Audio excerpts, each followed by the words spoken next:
Number 7. Peter Chadwick. On October the 10th of 2012, police were called to a home in Newport Beach belonging to millionaire Peter Chadwick and his wife, Ki Chu. A welfare check had been requested after neither of the homeowners had picked up their children from their private school in Huntington Beach that day.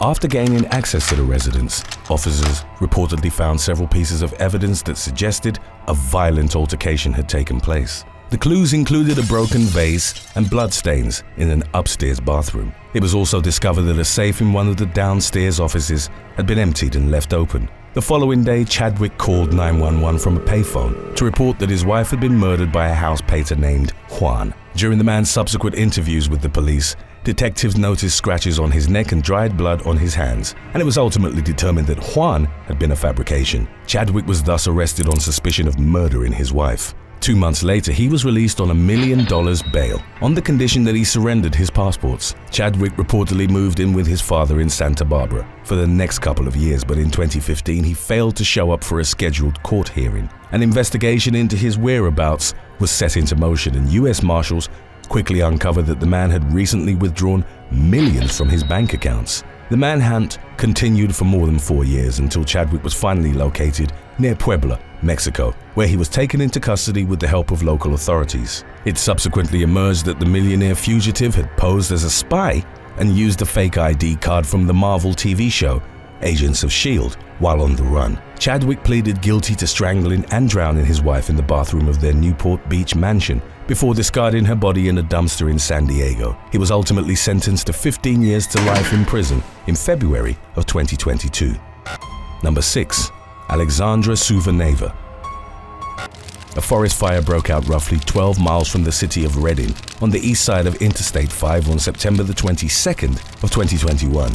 During the next 10 days, the blaze, dubbed the Fawn Fire, burned an estimated 8,578 acres of land, destroying 185 buildings and damaging another 26. 3 firefighters were reported to have been injured while working to contain the rapidly expanding flames. It was ultimately determined that the fire had been deliberately started by Palo Alto resident Alexandra Suvaneva, aged 30. She'd been spotted trespassing on a remote canyon property belonging to J.F. Shea and Mountain Gate Quarries on the morning of the fire's ignition. Court records detailed how Suvaneva had been found by law enforcement officers with a bag containing CO2 cartridges and a cigarette lighter. She was consequently booked into the Shasta County Jail on suspicion of forest land arson. The woman was reportedly dehydrated when fire department personnel came upon her in the brush near the fire line. In November of 2021, a judge declared that Suvaneva was mentally unfit to stand trial, and her case was thereupon placed on hold until she could be evaluated for placement in a mental institution. Number 5. Joseph Jimenez.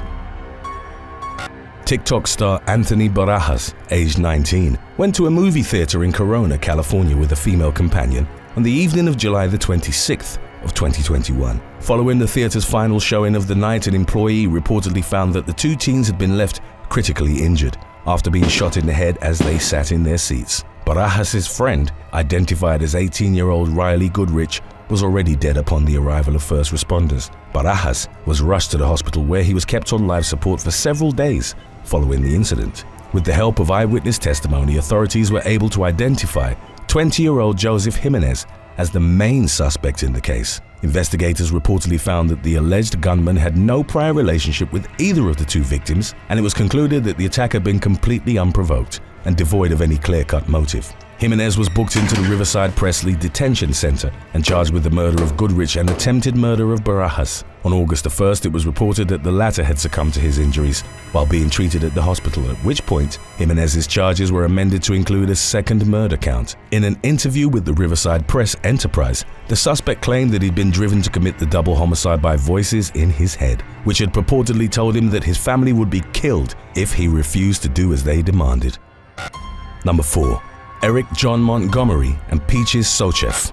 On the morning of November the 28th of 2018, narcotics detectives searched the Visalia residence of Eric John Montgomery and Peaches Sochev. The officers were reportedly joined by a special enforcement unit and the Tulare Area Regional Gang Enforcement Team. During the search, which ended with both homeowners being taken into custody. The suspects were subsequently booked into the Tulare County pretrial facility on suspicion of possession of illegal substances with the intent to distribute. In the wake of the couple's arrest, Montgomery's mugshot went viral on social media. The strong reactions to the photograph were in large part due to the presence of a bulbous growth on the man's forehead. Officers claimed that the bump stemmed from a medical condition from which the man suffered. They maintained that it had no connection to the police's handling of Montgomery during his arrest, as had been theorized by some. The suspect's bail was set at $50,000 each. Number 3. The Golden Gate Bridge Daredevils.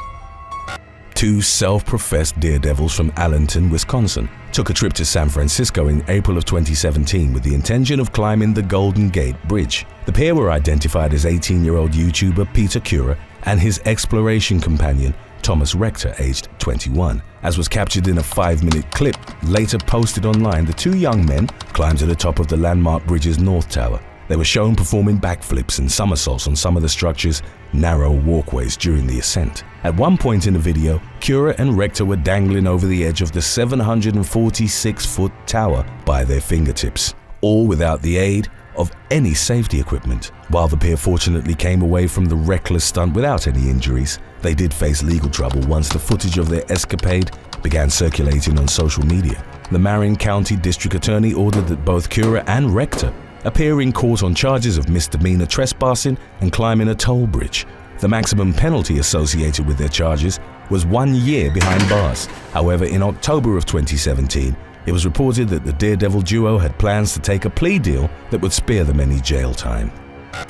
Number 2. William Wallace. After leaving a neighbor's Christmas Eve party in 2011, William Wallace got into a heated argument with his girlfriend, college student Zazelle Preston, at their Anaheim residence. The man was said to have flown into a drunken rage as the dispute escalated, and he pushed Preston into a glass table which reportedly shattered upon impact. During the case's subsequent trial, the woman's eldest daughter recounted how she'd helped pull shards of broken glass from her mother's body before Wallace carried her into the bathroom to clean her wounds. As he did so, however, he lost his grasp of Preston, and the woman's head consequently smashed into the toilet seat. Preston's daughter remembered that her mother's body was cold as Wallace brought her into their shared bedroom. The following morning, as the children were opening their Christmas presents, Wallace dragged Preston into the living room and propped her body up on the couch before placing a pair of sunglasses over her eyes. He reportedly told the children that Mummy got drunk and ruined Christmas. Paramedics were later called to the home, where they found Preston's body slumped over the sofa. She was pronounced dead at the scene. During a search of the apartment, investigators found multiple blood stains in various rooms, as well as a door that had been knocked off its hinges and a hole in a wall that had presumably been caused by a punch. Preston's relatives described Wallace as controlling and violent and claimed that the couple had been involved in several other incidents of domestic violence in the past before her tragic death. Preston was mere weeks from graduating with a degree from Cypress College, with a future plan of becoming a domestic violence counselor. In June of 2021, Wallace was sentenced to 15 years to life in prison following his conviction on a charge of second-degree murder. Number 1. The Golden State Killer. Sacramento County Sheriff's deputies took former police officer Joseph James DeAngelo into custody on April the 24th of 2018. The arrest was the culmination of a decades-long investigation into the identity of the Golden State Killer, a nickname given to the previously unknown perpetrator of a series of brutal crimes across California between 1974 and 1986. DeAngelo was suspected to have carried out 3 separate crime sprees in different regions of the state, each of which spawned different nicknames in the press. Investigators initially believed that the 13 murders, 50 assaults, and 120 burglaries had been committed by 3 different suspects. It was eventually determined that a single individual had been responsible for all of the crimes, and the suspect was given the name Golden State Killer by crime writer Michelle McNamara. Police identified several suspects throughout the investigation, all of whom were gradually exonerated by DNA testing, alibi, or some other piece of exculpatory evidence. In June of 2016, the FBI announced that they were renewing their efforts to identify the infamous serial killer and offered a $50,000 reward for his capture 4 months before the arrest was made. Officials had uploaded a DNA profile of the suspect to the personal genomics website GEDmatch with the help of genealogist Barbara Way Venter. 2 possible Golden State Killer identities emerged, one of whom was subsequently ruled out by a relative's DNA test. At that point, the only remaining suspect was D'Angelo, whose DNA was collected from the handle of his car door. It was reported that neither his wife nor his children had suspected him of any wrongdoing and were therefore shocked and devastated upon hearing the details of his gruesome crimes. In August of 2020, D'Angelo, who by that time was 74 years old, pleaded guilty to a slew of charges and was ultimately sentenced to life in prison without the possibility of parole.